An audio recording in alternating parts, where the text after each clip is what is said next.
who are dark up and blue. Don't let us hang around this town and let what others say come true. We're just good for nothing. They all feel guilty. A boyish grown up shiftless jigger.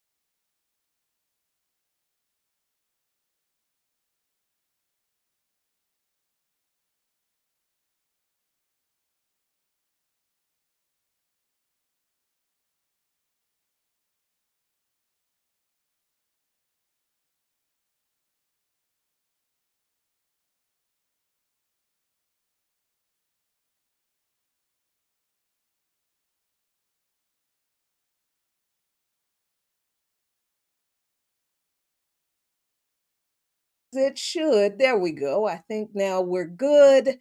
So now this UN resolution that was voted on and adopted on Wednesday, and I just want to give it a couple of minutes to make sure that people can hear. All right, great. On online on video, fantastic. So the UN vote on Wednesday, that was historic, that we need to talk about because there are some aspects to this resolution, and some history, because you know that's my thing, that we need to understand what this resolution means and what it does not. Okay, so let's get into it. On Wednesday, the UN General Assembly adopted a resolution declaring the trafficking of enslaved Africans is the gravest crime against humanity and calling for reparations as a concrete step towards remedying historical wrongs. The resolution also urges, and this is reported by the Associated Press, the resolution also urges the prompt and unhindered restitution of cultural items, including artworks, monuments, museum pieces, documents, and national archives, to their countries of origin without charge. Now, I'm going to give you a little aside here. I'm going to be doing that a lot as I'm reading through this article and reading through some of the things I want to share with you. I do love that this resolution calls for the return of stolen artifacts to the countries affected. This is important because one way European nations have continued to profit off of this horrible crime against humanity is that they make money from displaying the artifacts stolen from the communities and people that they stole and that they stole from. At the very least, museums of the enslaving, colonizing countries should not continue to make money from those stolen artifacts. So, yeah, give them back for free at no charge and right now. So, the article in AP goes on to say that the vote in the 193 member world body, that's the United Nations, was 123 to 3 with 52 abstentions. Argentina, Israel, and the United States were the three members voting against the resolution. The United Kingdom and all 27 members of the European Union and their European vassals, compradors, and proxies were those that abstained. Now, while the United States opposes the past wrongdoing of the transatlantic slave trade, or at least that's what they put down on paper and tell the world, and all other forms of slavery, that's a lie. No, they don't. But anyway, they say that this resolution, the United States response to this resolution is in part this quote, the United States does not recognize a legal right to reparations for historical wrongs that were not illegal under international law at the time they occurred. End quote. That is what Deputy U.S. Ambassador Dan Negrea, I want to make sure that you know that his name is Negrea, Negrea, I cannot make this up if I tried, said before the vote. And he went on to say that the United States also strongly objects to the resolution's attempt to rank crimes against humanity in any type of hierarchy. The assertion that some crimes against humanity are less severe than others objectively dismisses the suffering of countless victims and survivors of other atrocities throughout history. End quote. That's what that man said, the representative of the United States. So that is the position of the US government. But here's the thing, y'all. That's what they've been saying about Israel all this time because of the Holocaust, is it not? Europeans ranked their Holocaust higher than the crime against humanity that they are committing against Palestinians, Lebanese, Syrians, and anti Zionists right now. The hashtag never forget, hashtag never again. Oh, yeah, that's great. But that's only for European Jews who use them as an excuse for them to do to Palestinians and whoever else they feel like what the Nazis did to them. So the US is not opposed to ranking crimes against humanity. They've always done it. And they've always done it to protect itself and to protect its baby brother, Israel. But before we get excited and celebrate those reparations that we think are coming through this resolution, here's what we need to understand about the limitations of the resolution. Because unlike the UN Security Council resolutions, General Assembly resolutions are not legally binding, are not. But they are an important reflection of world opinion, and that does matter, even though this resolution cannot be used to force the United States to do anything it doesn't want to do or any other country. World opinion does matter, and I'll get to that in a little bit. But right now, the United Nations said in response to the vote, quote, "Today we come together in solemn solidarity to affirm truth and pursue a route to healing and reparative justice." And this was actually Ghanaian President John Dramani Mahama, who is a key architect of the resolution. This is what he said at the UN about the vote. He went on to say that, quote, "The adoption of this resolution serves as a safeguard against forgetting. Let it be recorded that when history beckoned, we did what was right for the memory of the millions who suffered the indignity of slavery." End quote. Mahama noted that the vote was taking place on the International Day of Remembrance of the victims of slavery and the transatlantic slave trade, honoring the memory of about 13 million African men, women, and children enslaved over several centuries. Several centuries. Diplomats applauded and some cheered the adoption of the resolution. The history of slavery and its devastating consequences and long lasting impacts must never be forgotten, said British acting U.S. Ambassador James Kariuki, speaking on behalf of mainly Western nations, including some that enslaved Africans. Western nations, AP says, are committed to tracking the root causes that persist today. This is what this karaoke person is quoted to have said at the UN, the British dude. He said, pointing to racial discrimination, racism, xenophobia, and intolerance. He said, quote, "The scourge of modern slavery also must be addressed. Trafficking, forced labor, sexual exploitation, and forced criminality." But y'all, folks, do you see how these folks are responding to the Epstein files right now? And I don't just mean the Republicans. How long did Democrats have these documents and did absolutely nothing with them? Have y'all realized yet that if Democrats had investigated and exposed these files and everyone in them before now, or even just a few people before now, this man may not have been able to even run again, let alone win the election? But instead of doing that or admitting that they screwed this up, they blame the youth, black men, black women, progressives, leftists, everybody else for not voting for the genocide supporting black woman who supported genocide under the genocide supporting old white Democrat man. These people are not going to do anything different. with this resolution, folks, that's why I'm bringing this up, than what they are doing right now about everything that we know that the ruling class in this country and in much of Europe and in Israel, obviously, are involved in. Then there was Cyprus's deputy UN ambassador, Gabriela Michailidou.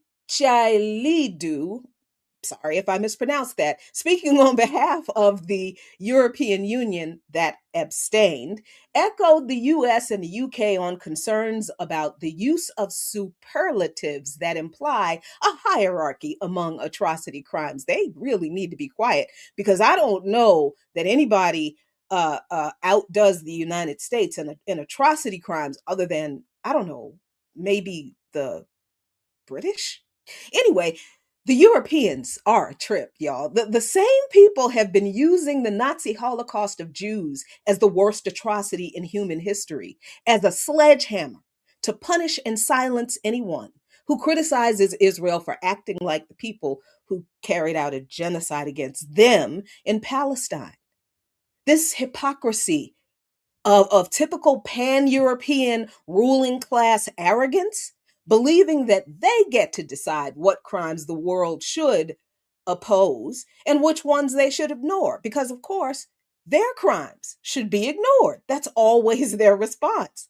But this representative of the EU also cited their concern about the resolution's, quote, unbalanced interpretation of historical events, end quote, and legal references that are inaccurate or inconsistent with international law, including, quote, suggestions of a retroactive application of international rules, which was non existent at the time, and claims for reparations, end quote, quote. You notice how the US rejection of the resolution and the European Union rejection of the resolution rest on the exact same arguments? Well, it wasn't illegal then. How can you apply laws that didn't exist? You, mm-hmm. The unbalanced interpretation of historical events line, that's always going to be white people's excuse for refuting their history of oppression of hundreds of millions of people. If it didn't happen the way they say it happened, then as far as they're concerned, it didn't happen. Or it just wasn't as bad as we keep saying it was. We're always over exaggerating. Oh my God, we're so dramatic. It wasn't that bad. You survived, didn't you? Somebody actually said that to me one day. We were talking about the actual history of slavery, and this person really got angry at me, and her response was, a white lady too, well, you survived, didn't you? It wasn't that bad. Oh, but these people lie to themselves about what they did. So, no, they're never going to admit their guilt. And getting someone who refuses to admit that they're wrong to pay for those wrongs, how would we do that? In the system that they built off of the profits of the crimes they refuse to admit they committed, abetted, or profited from, and that they won't even admit were crimes, right? Then there's the bit about the retroactive application of international rules, which was non existent back then. Basically, they're saying that they can't be made to pay now for crimes that were not legally considered crimes when the actions occurred. And that's a wild argument to me, considering entire nation, the Western Hemisphere, but countries like Cyprus and the United States, Canada, Britain, France, Belgium got filthy, stinking rich off of those actions and continue to benefit from the profit and power those actions produced for them, as did hundreds of thousands of businesses that are pillars of capitalism in these countries today, like insurance and actuary companies, real estate companies, colleges and universities, museums, and even churches. These institutions and nations can continue to benefit from the profit made from the exploitation and complete dehumanization of tens of millions of Africans, and continue to grow those riches to infinite levels, along with the power that comes with it, while the vast majority of the descendants of those Africans and other oppressed people in the global South that they colonized and enslaved continue to be denied equality and justice, economic, political, and social equality in their societies. And furthermore, I will continue to make the argument that even if man's law validated slavery at one time in these countries, and of course we know that it did, human rights, basic human decency, and the laws of the God these people claim they serve, because they're always swearing up and down that they're Christians and their nations are Christian nations and they follow the Christian God. Yeah, okay.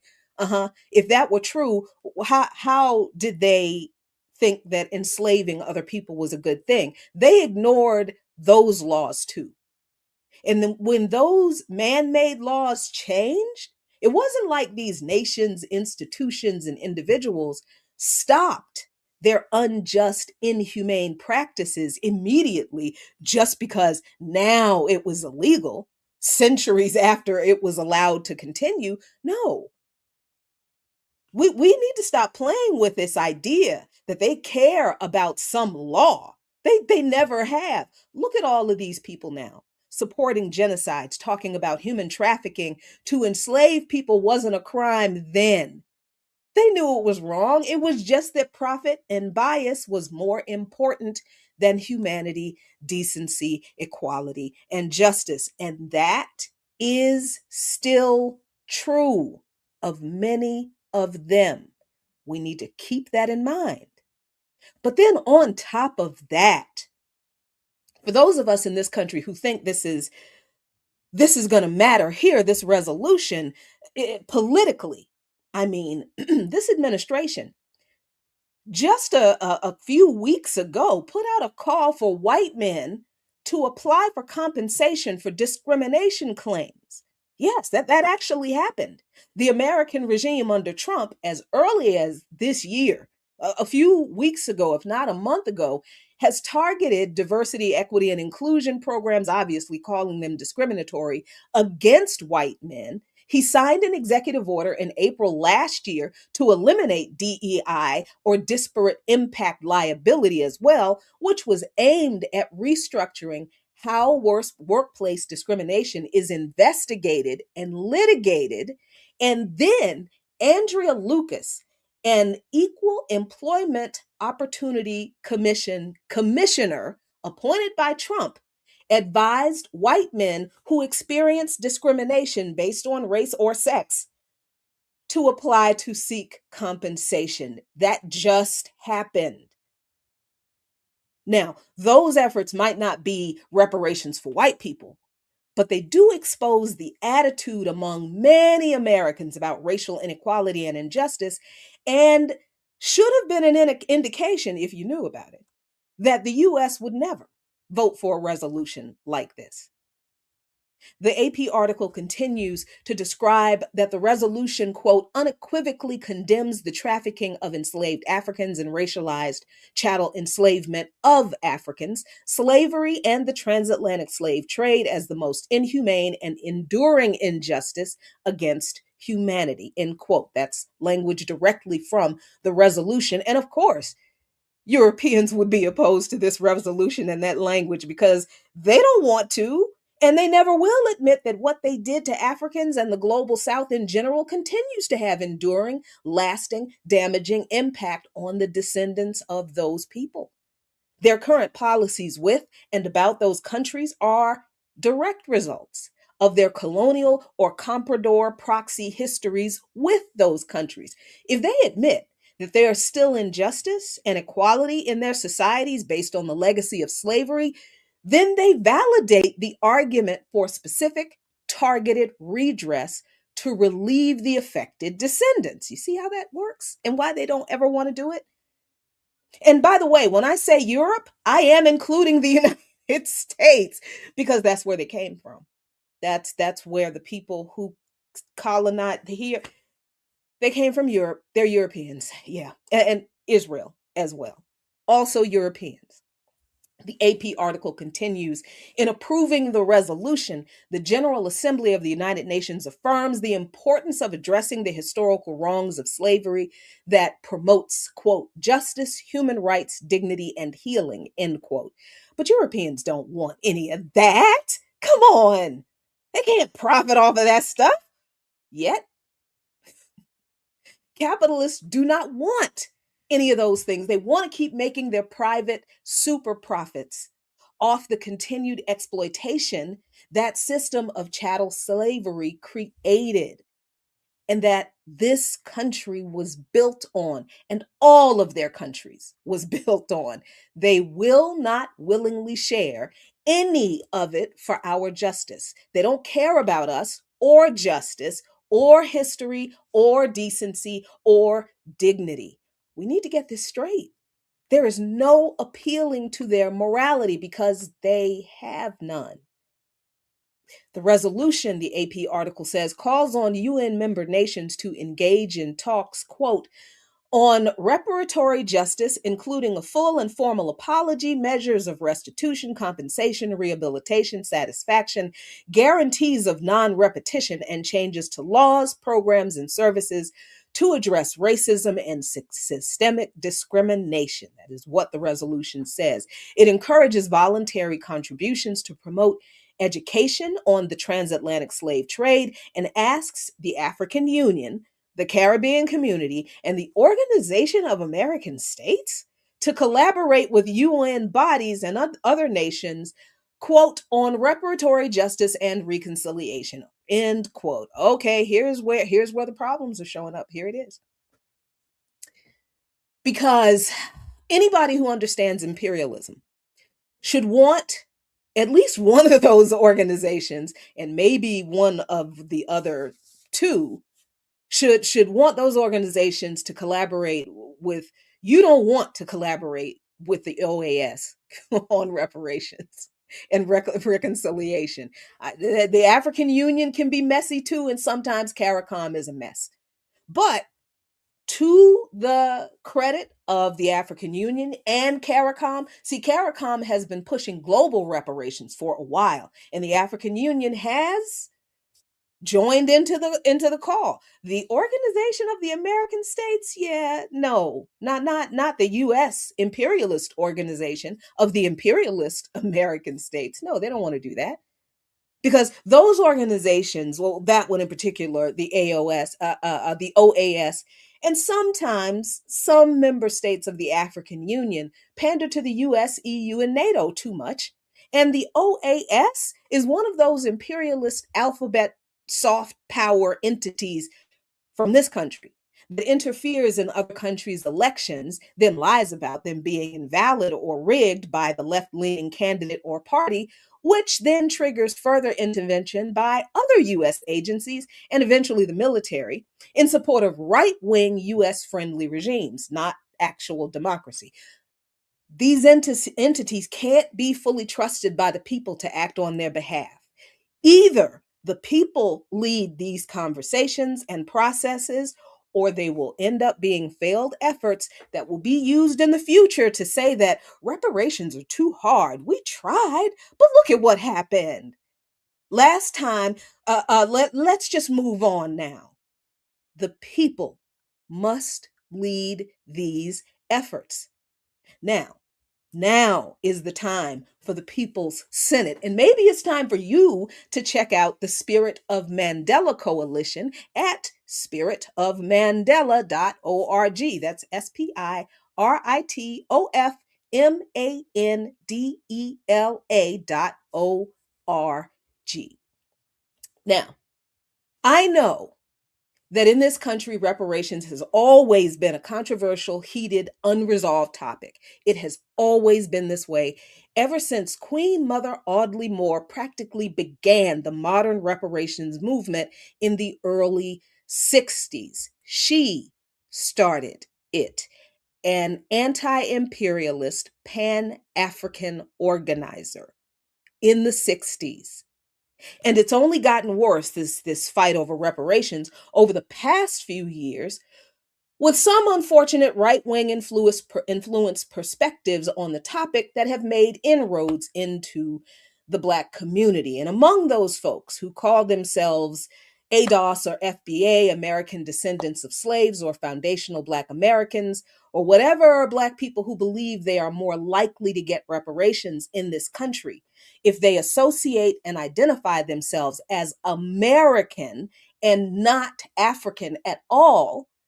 I hope that since the country that introduced this resolution is Ghana, yeah, Ghana introduced this resolution, that these folks who believe that they are not African, I hope they feel like they're not compelled to use this resolution now adopted resolution in the UN, to make any part of their claim valid, because look, they're not African, right?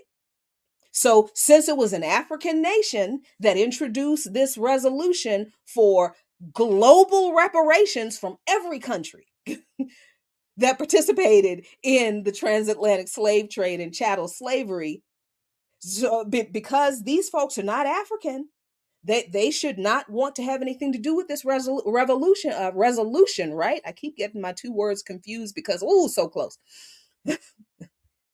Because, like I said they aren't African. They said they are American. So the fact that 153 countries led by every nation in Africa voted for the coordinated international response to address this historic wrong that put us in this nation shouldn't matter to them, right?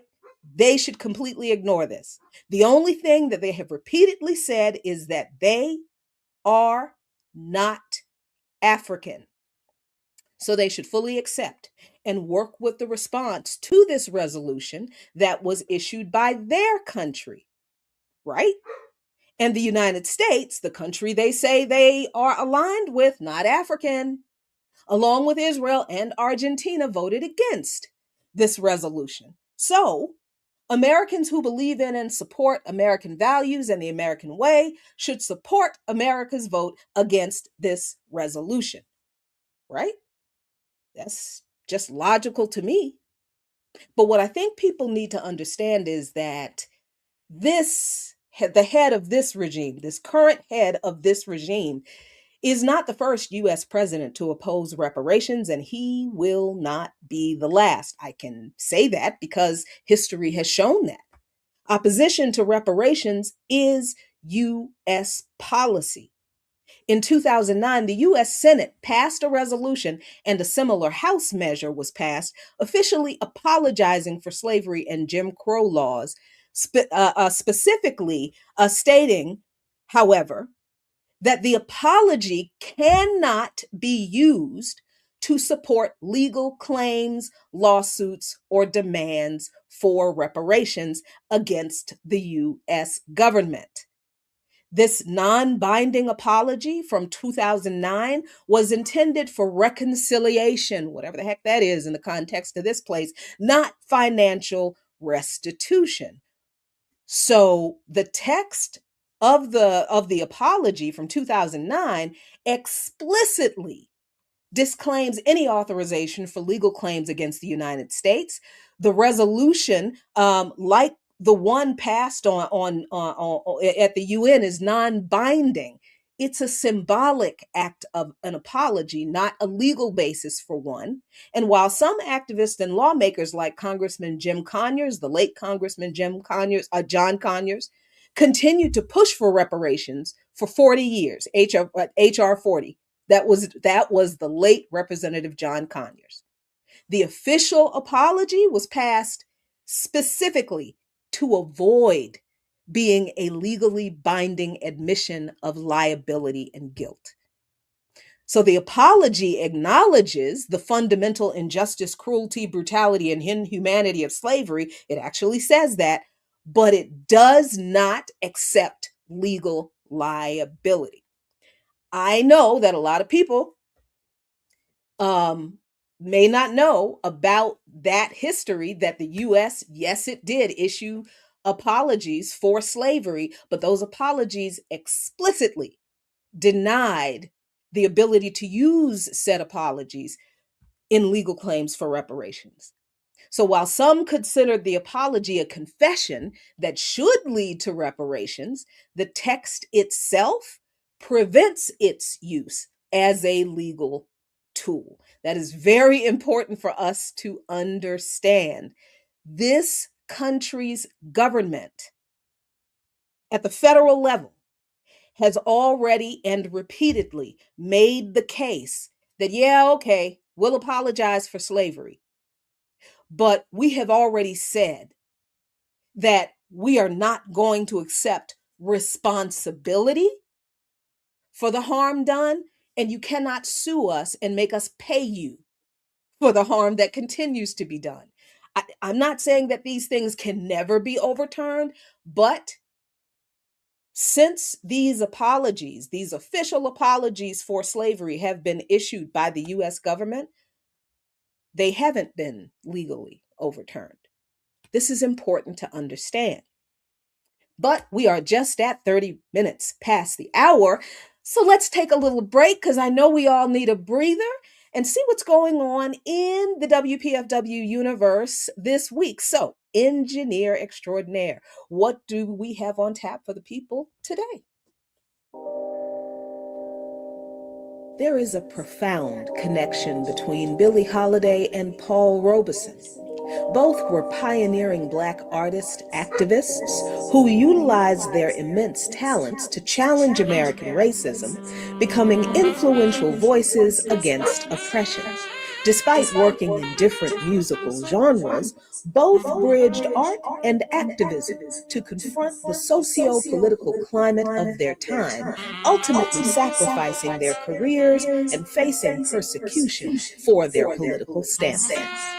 On Wednesday, April 8th, from 12 a.m. to midnight, we will celebrate their immense talent, resistance, and sacrifice with From Strange Fruit to Joe Hill, the paralleling artistry and activism of Billie Holiday and Paul Robeson. This special day of pre-drive fundraising programming will center the contributions of these icons of the 20th century.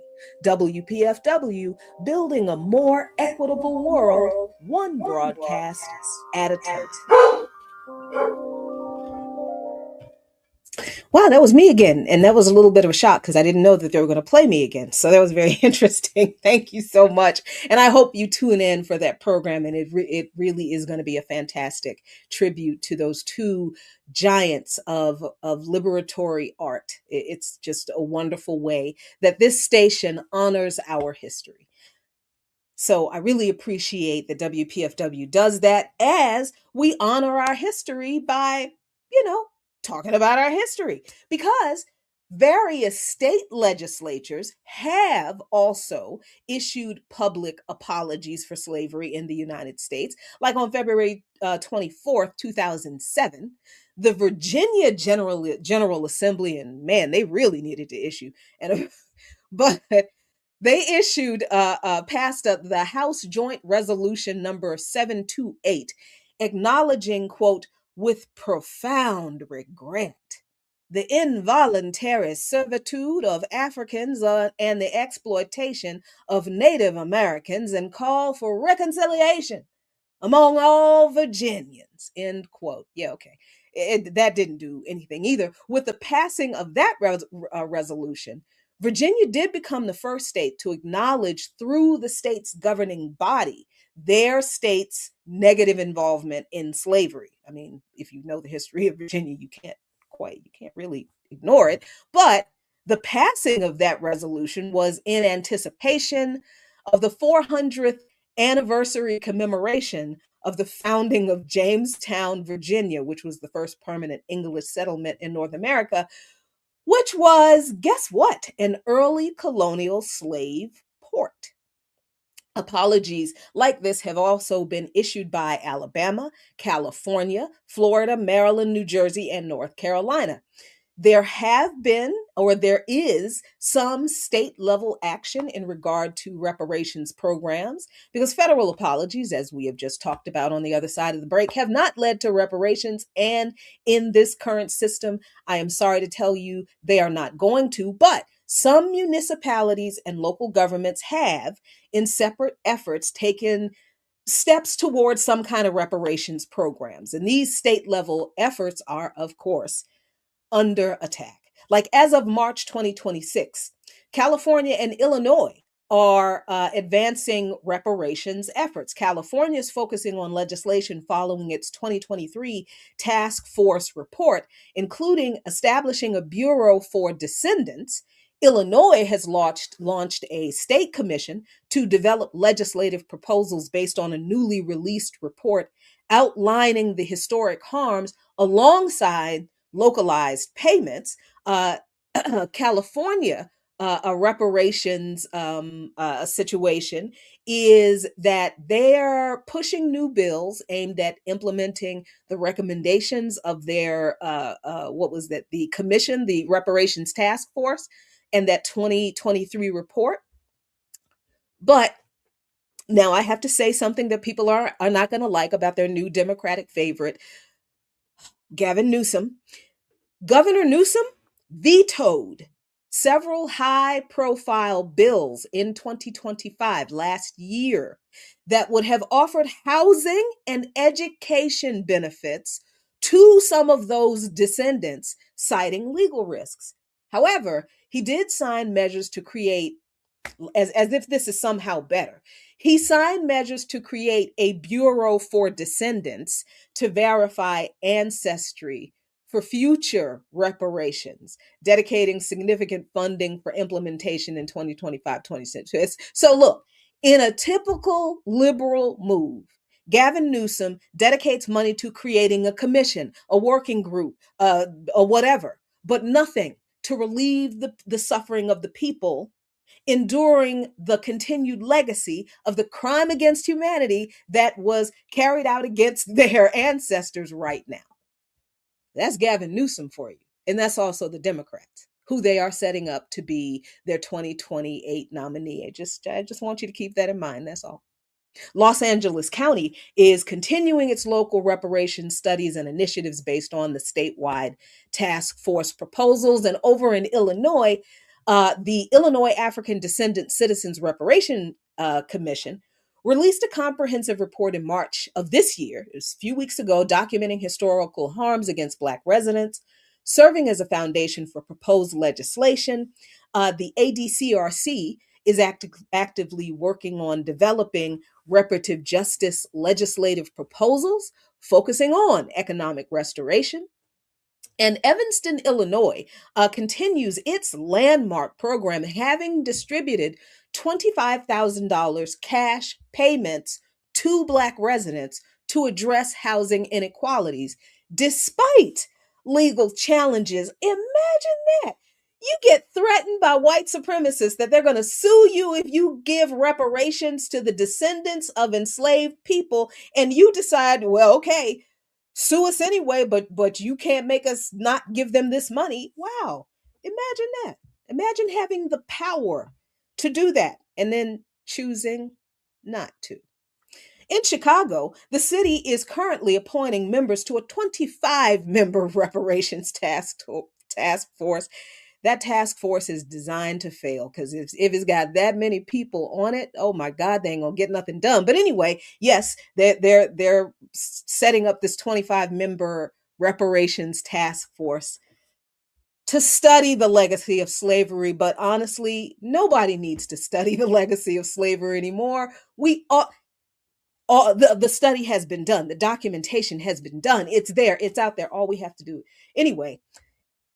do is destroy this system. And that's where I'm getting to the utility of this UN resolution. If it can't be used to force the governments of these countries to actually take up the recommendations in the resolution.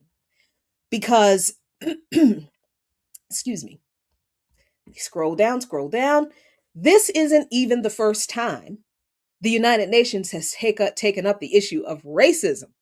And this is not the first time that the United States and Israel showed their behind at the UN on this issue of us and justice. Because the United States and Israel walked out of the 2001 UN World Conference Against Racism in Durban, South Africa. That was on September 3rd, 2001, because they were protesting against members of the UN correctly identifying all the way back in 2001, y'all. Members of the UN member states identified Israel and Zionism as racist.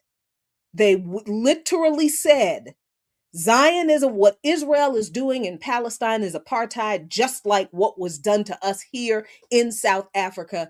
There must be language that the UN adopts to define Zionism as racism and to define Israel as an apartheid state. Colin Powell, the leader of the US delegation, led the US delegation out of the conference. They literally stood up and walked out of the conference.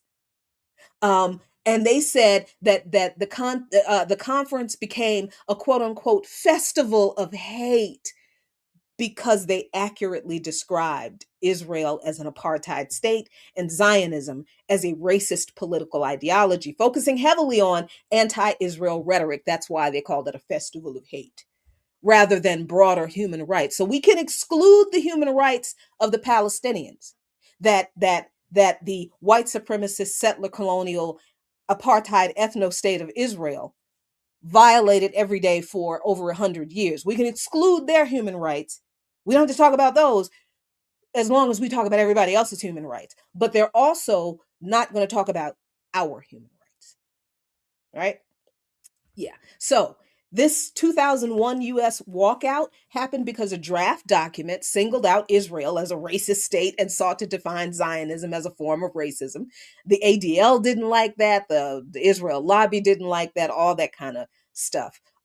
So the protests against Israel, because I think they carried out a massacre right before this conference. So there were protests against Israel's actions, which of course Israel called anti-Semitic. The literature at describing Israel as an apartheid state based on South Africa's history, that was mischaracterized as anti-Semitic and hateful literature, which Congressman Tom Lantos at the time described as the most appalling anti-Semitic display since the Nazi period. These people have been on this mess for a long time.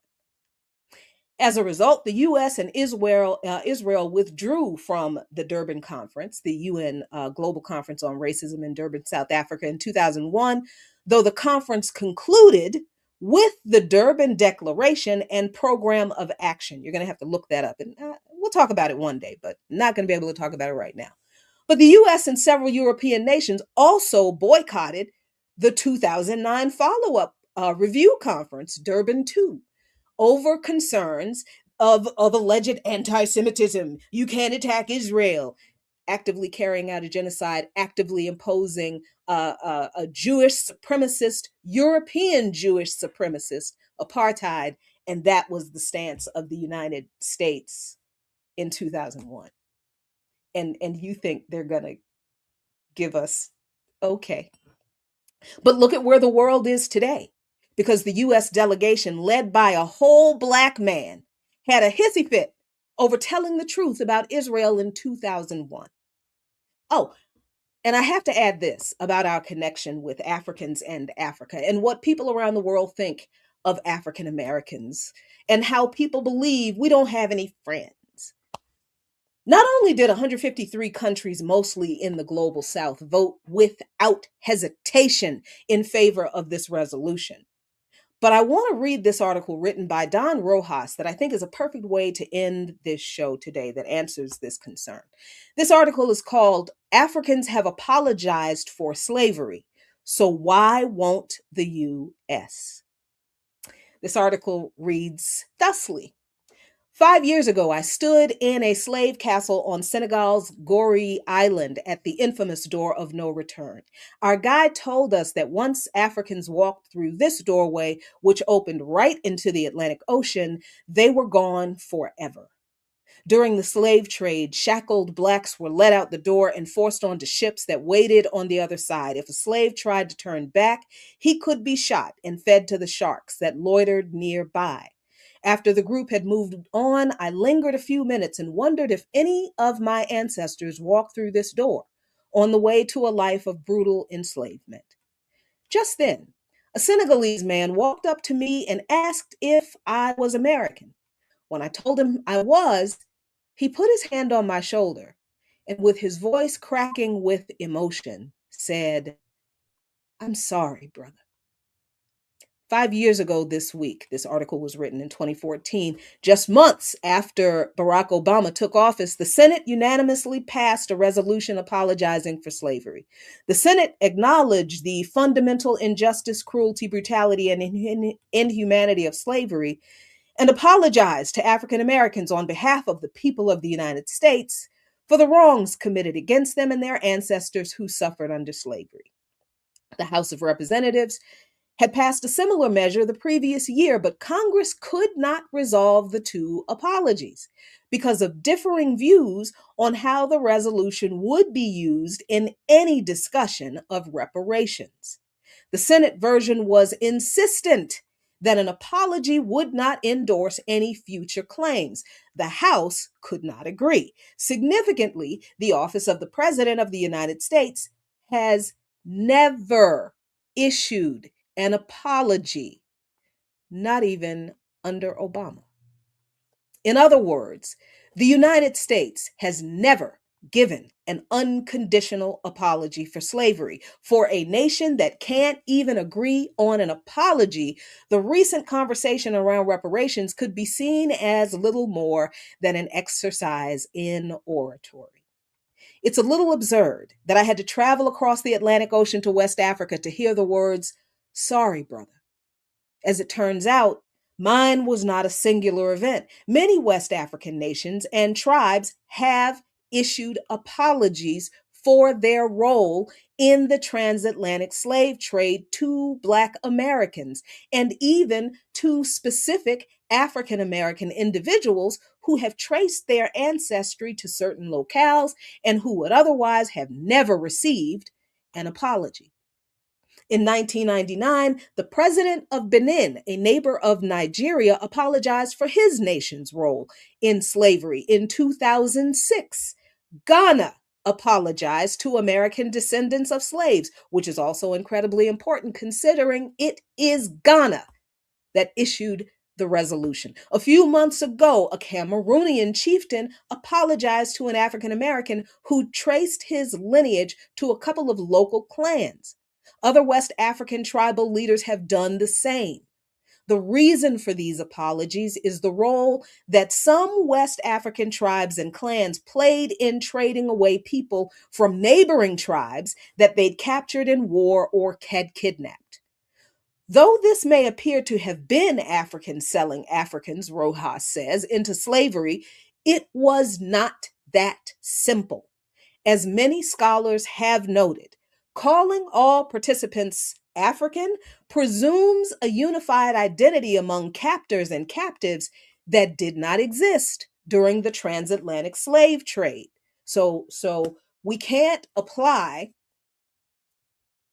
laws that didn't exist to crimes that were not dedicated as crimes back then. We can't do that retroactively, but we can call everybody African today who didn't see themselves as African then to make the argument that Africans sold each other. The hypocrisy is blinding. It's blinding.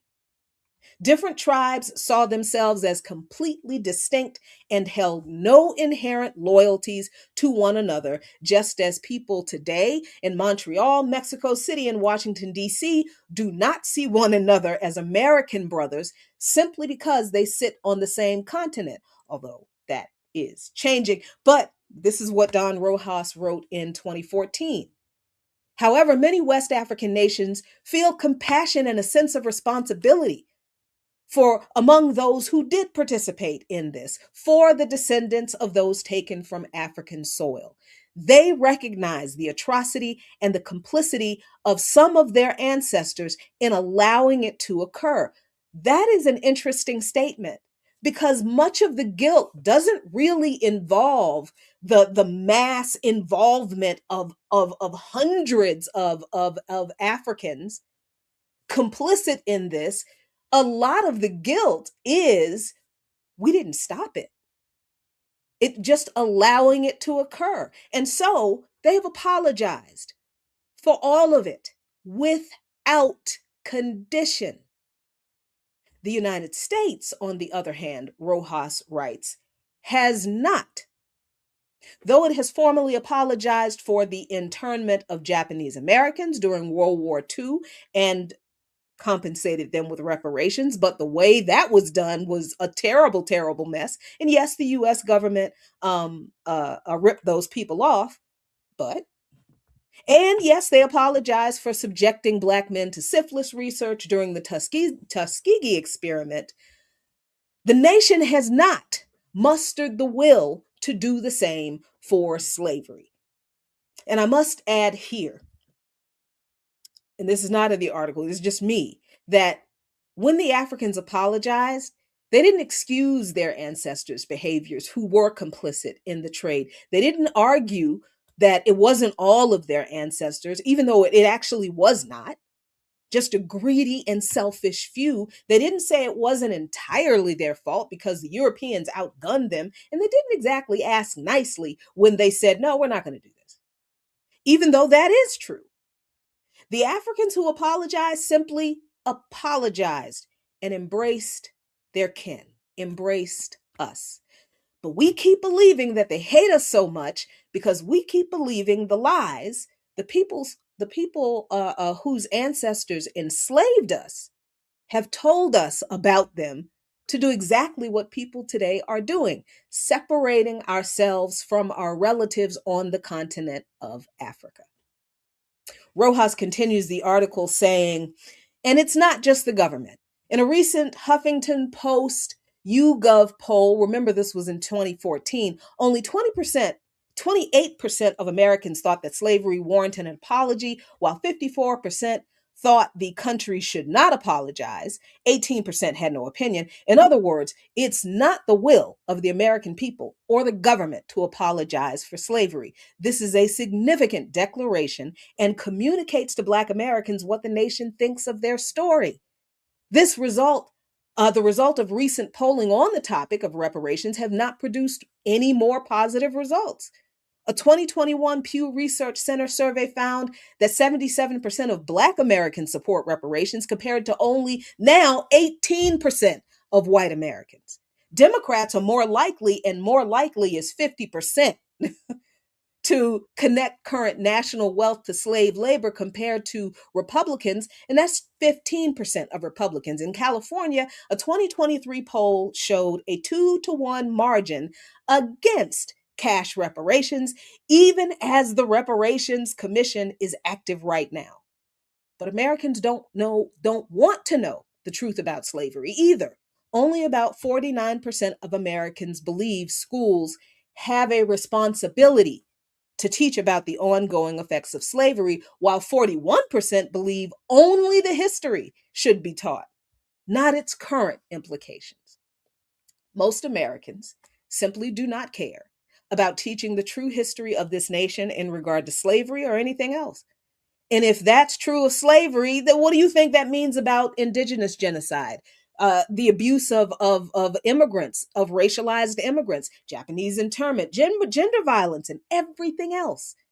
That shows that this country has never been a place where all men are created and treated equally. So, of course, there's spotty knowledge among the public regarding specific historical details like the 13th Amendment, the Freedmen's Bureau, 40 acres and a mule, the race massacres, the destruction of Black communities, the land theft, the lynching, and everything that was taken from us in the process.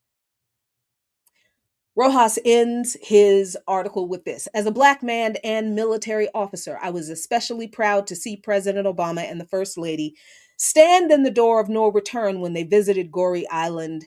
The visual of our first Black president standing in the spot which symbolizes the victimization and subjugation of generations of Black people was incredibly powerful. But for me, what is just as significant is that on the very spot where my commander in chief stood, a man from another country said the words that the nation I love and defend will not say.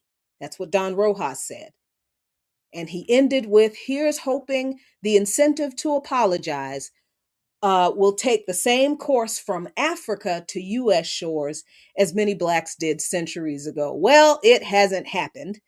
It hadn't in the years of Obama's presidency. It hadn't in the years after, and it will not now. So, what does this UN resolution declaring African chattel slavery the worst crime against humanity mean if it's not legally binding and the UN can't force any country to do anything with or about it? What it does for us is tell us that we are seen by the global South as part of the global South. We are seen by European nations and their allies and proxies as the servants and the slaves that they turned us into when they colonized and enslaved our ancestors all over the global South and everywhere else. I think this vote is a clear indication for us that the opinion of the world is that there is a struggle between the colonized and the colonizers and their comprador states that abstained with them because the whole EU abstained, that we have been sitting on the sidelines of for too long. I think we use this vote to advance that hopefully newly understood unity in struggle, international solidarity in struggle among working class, poor, oppressed, colonized people of the global South and the global North, and strengthen those connections to advance this struggle, grow it, and win. I think we take the expression of solidarity with us from the global South and other anti colonial leading nations like Russia and China that voted for this resolution, that I believe this vote represents at face value, and align ourselves with kin and collaborators to begin building the better world we all deserve. That is how we will get reparations, I believe.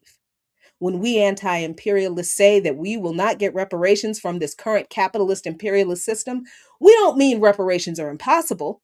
What we mean is exactly what we say. We will not get reparations from these people in this system that is designed never to treat us justly.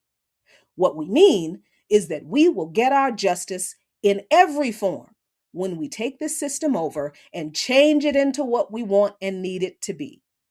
That is how we will realize reparations and international solidarity with the people of the global South and the rest of the world who just voted to let us know that they are with us is how we are going to accomplish that. I'm out of time. Thank you so much for joining me here on Darker Than Blue this evening. I will see you again next week with, I hope, to be someone from Venezuela to talk to us about what's really going on there. But until then, our luta continua, the struggle continues. But if we keep fighting, learning the history, telling the truth, and being dialectical materialists, Victoria Acerta. Victory is certain. Peace.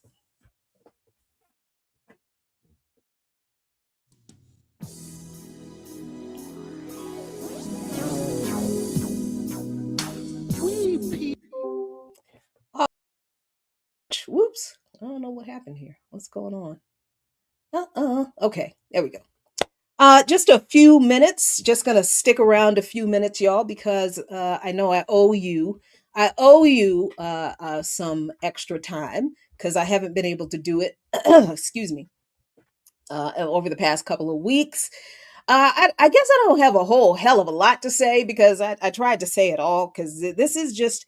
I think this is one of those topics that I don't want to have a whole bunch of conversations about because we have talked about this issue of reparations and the history and the damage and the harm and all of this good stuff for decades, for decades, for decades, for decades.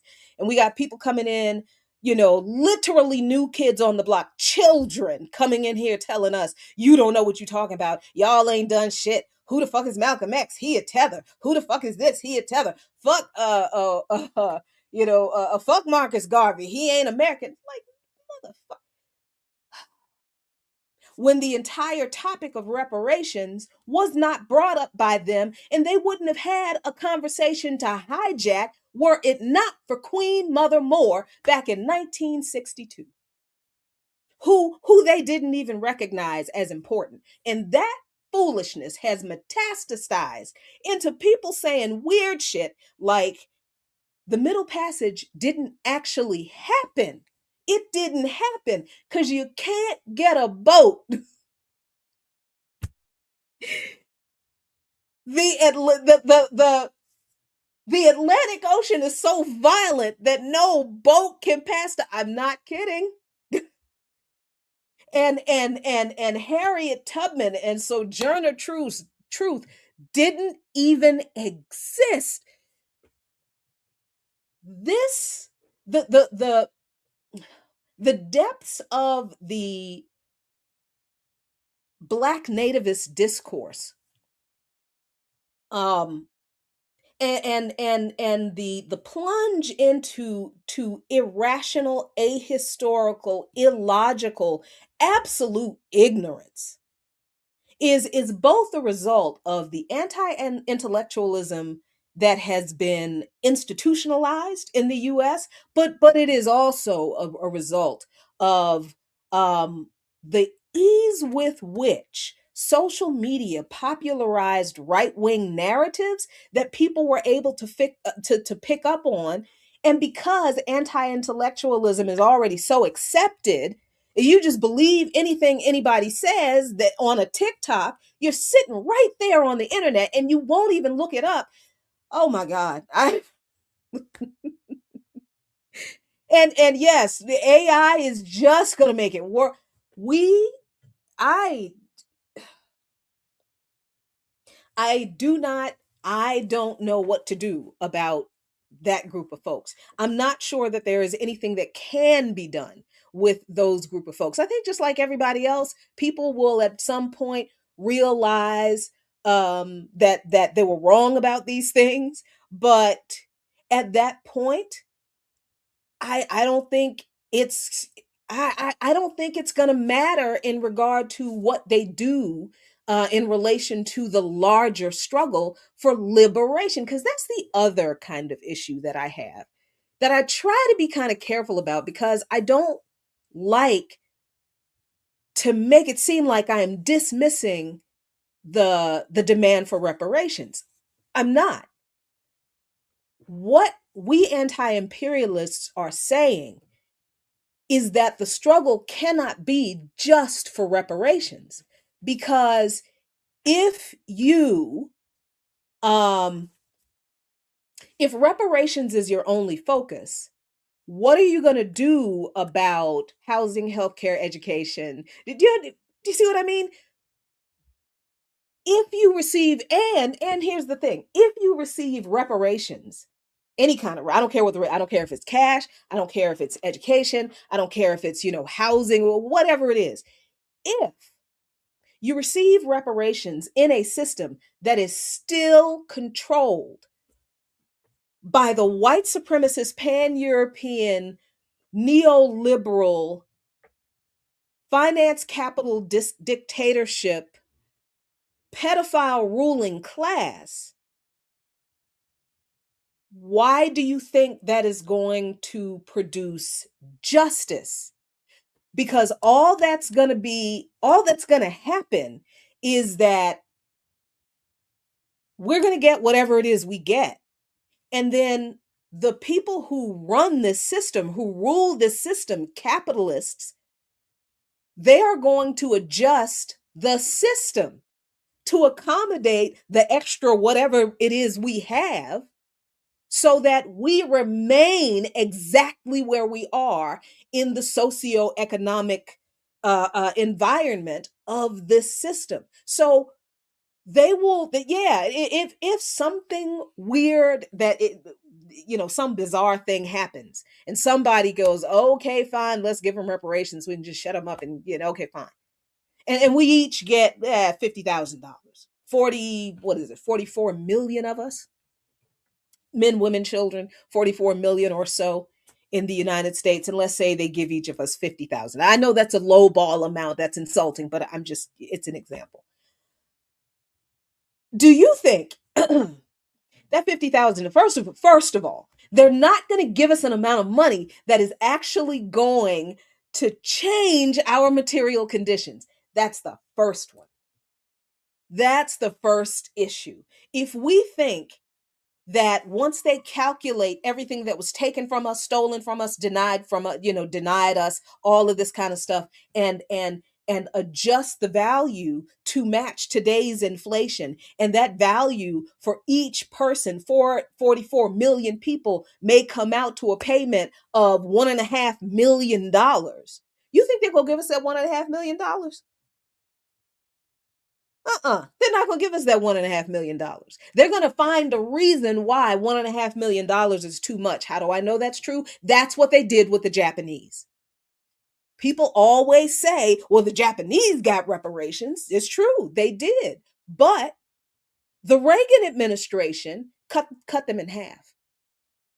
And I have to look up what the argument was, but basically it was racism. It was just, we are not giving we're not giving them all of that, because the Japanese asked for, if it wasn't double, I'm sure it was triple. They asked for a lot more for each survivor and each surviving family of the Japanese intern. Because here's the thing, y'all, the US government didn't just, snatch people off the street and inter them into these camps, these concentration camps in the United States during World War II. Japanese Americans, they stole their homes. They yanked these people out of their homes. You heard the story yesterday, I think it was, that Israel uh kicked 15 families out of their homes in Lebanon. The United States did that to Japanese Americans during World War II. So largely in California, uh-huh. The Chinatown and the Asian district, where there was a whole Japanese neighborhood. The white people took those houses after the US Army came and dragged those people out of their homes into internment camps. So the US government and white US citizens did the same thing to the Japanese that the US government and white US citizens did to our ancestors, did to the indigenous. And when it came to the Japanese finally getting reparations, because they fought and they fought and they fought and they fought and they would not let it go. And it took decades, it took decades. They did not get what they demanded. They got much less than what they demanded. And they were basically told, now go the fuck away and leave us alone. That's what happened with Japanese reparations, or reparations to the Japanese Americans for their internment. So, and then of course there's the issue of reparations to the North American or the European survivors of the Jewish Holocaust who moved to the US. They There are no conditions, as far as I know, on that. Yes, and the US government still pays the few survivors who are left and their families reparation. Yeah, they do. Uh-huh.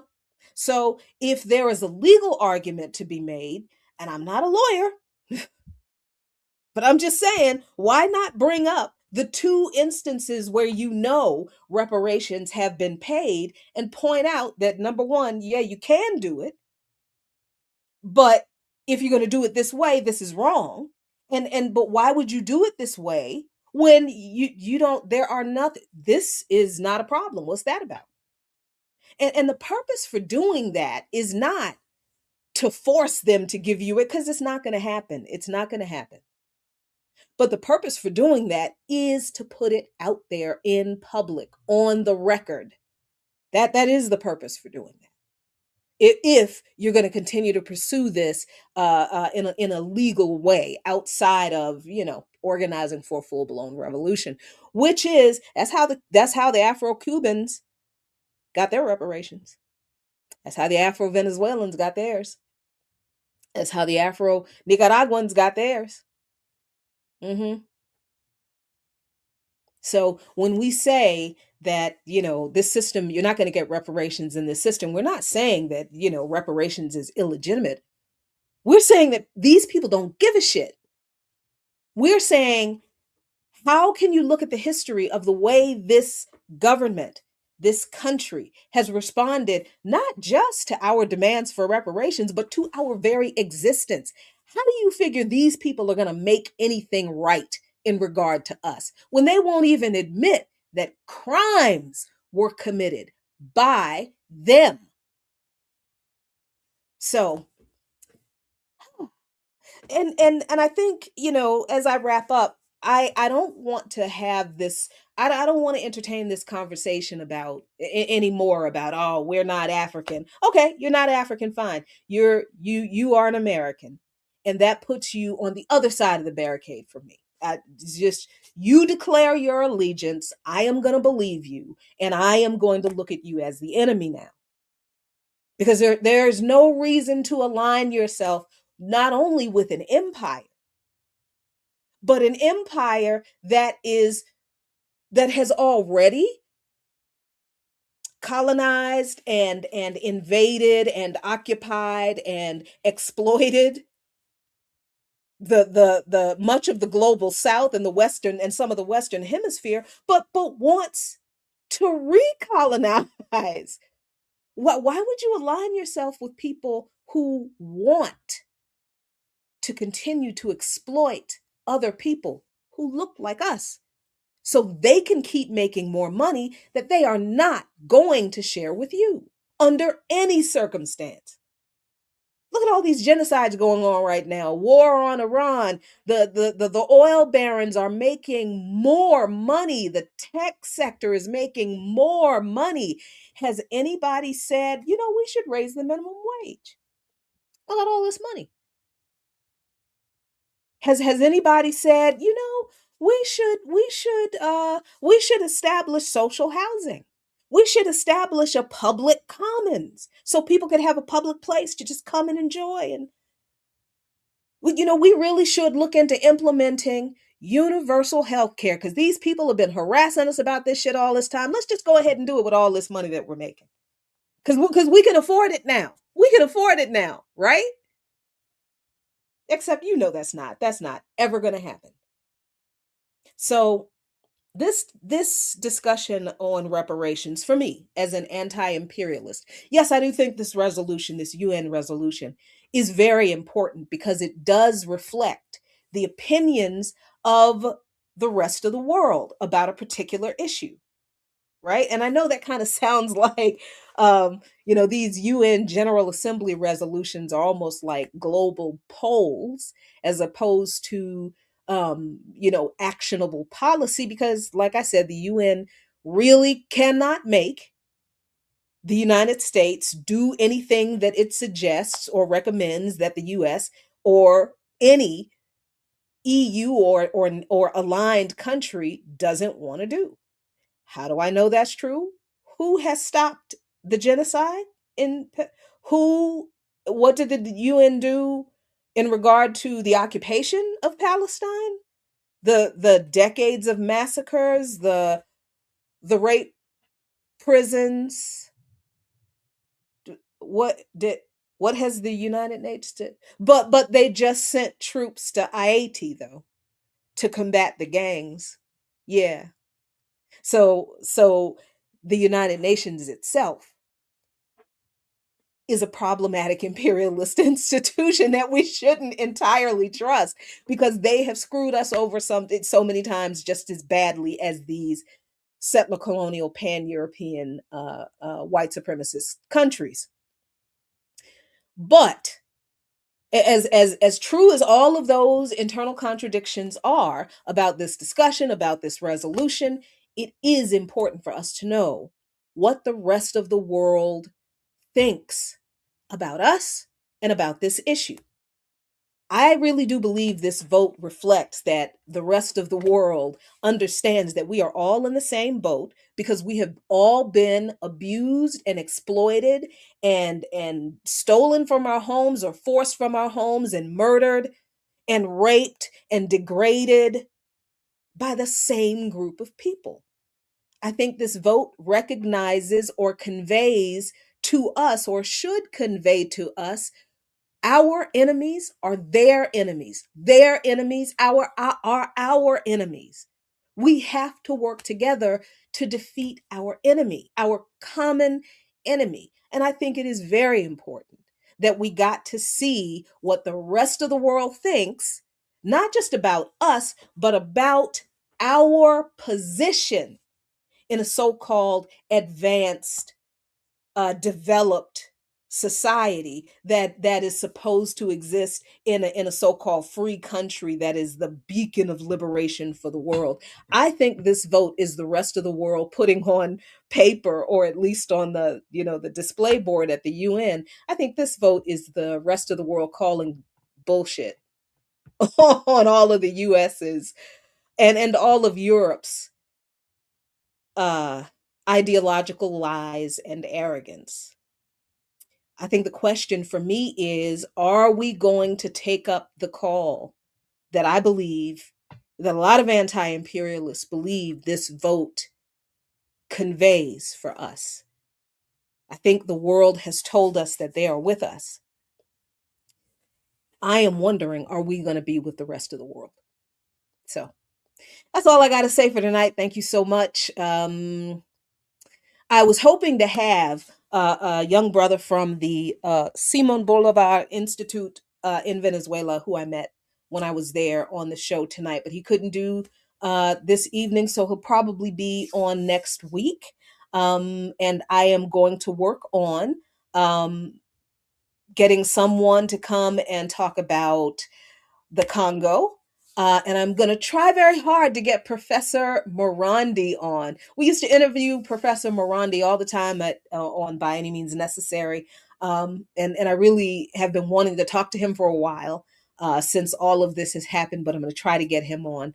Um, and let's see, what else was I trying to do? There's something else I was trying to do that I really wanted to tell you about, but now I can't remember what it is. So I think that's time for me. That's a good indication for me to get off of here and go eat dinner. So thank y'all so much. Listen, please support me on Patreon, Lukeman Nation. Patreon / Lukeman Nation. You know how it goes. Whatever. LUQMANNATION.